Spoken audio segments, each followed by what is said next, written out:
What would you do if you were the heir to a billion-dollar empire? Would you kick back and enjoy a life of luxury, or would you dive headfirst into a game where the failure rate is 99%? This is the story of Anthony Tan, Grab co-founder and CEO, the man who turned mockery into a green-clad empire that conquered Southeast Asia. The Tan family wasn't just wealthy, they were the titans of the Malaysian auto industry. Growing up, Anthony was surrounded by the finest cars money could buy. But ironically, it was from the windows of those luxury cars that he began to see the cracks in society. Back in 2011, in Malaysia, catching a taxi was like playing a game of Russian roulette. Commuters were terrified of being ripped off. And for women, it was a genuine safety nightmare. Meanwhile, in the hallowed halls of Harvard, a young man was haunted by one question. If technology can put a man on the moon, why can't it just get a person home safely? But a plan on paper and the brutal reality of the streets are two very different worlds. To make his dream a reality, Anthony had to face his first major obstacle, his own family. Anthony was the golden son of a multi-billion-dollar car dynasty. His father expected him to preserve the family legacy. But when Anthony laid out the business plan for Grab Taxi on the desk, the only response received was a cold shake of the head and the father's words, "Don't waste your time on fairy tales.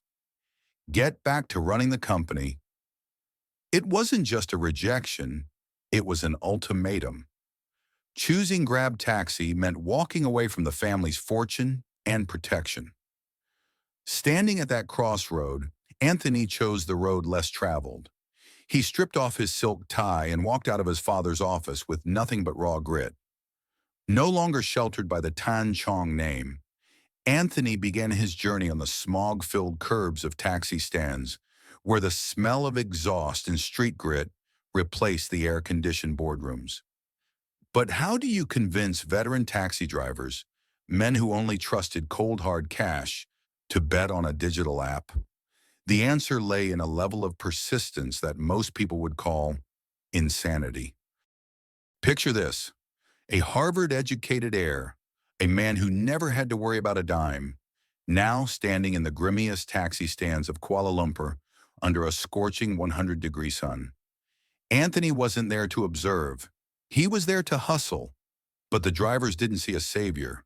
They saw a rich kid trying to tell them how to do their jobs. An app? A smartphone?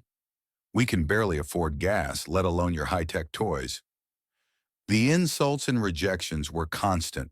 But then Anthony and co-founder Ling Tan did the unthinkable. They bought smartphones on installment plans for the drivers. They sat down, literally holding the drivers' hands to teach them how to tap, how to swipe. Finally, the first 40 drivers said yes. Those weren't just 40 partners.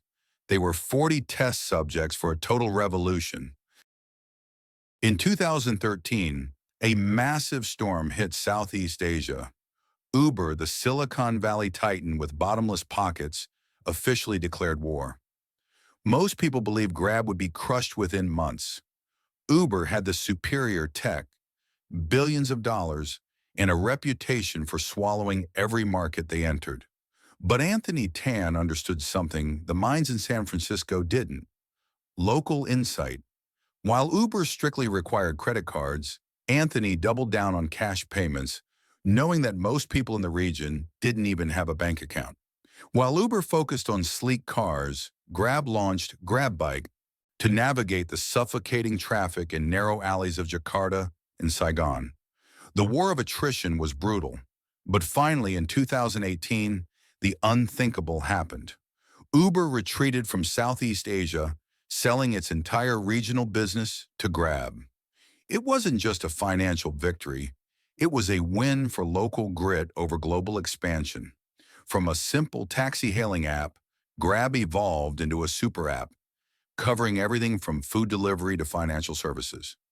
Anthony Tan, the man once rejected by his own family, now stands at the helm of a regional tech empire. His story is living proof. When you solve a society's pain, the world makes way for you. Entrepreneurship isn't about how much money you want to make. It's about what problem you want to solve for society. Anthony Tan didn't build Grab to become a billionaire. He built it so his sister and his friends could get home safely. When you root your business in empathy and local insight, success will naturally follow. Don't be afraid to go up against the giants.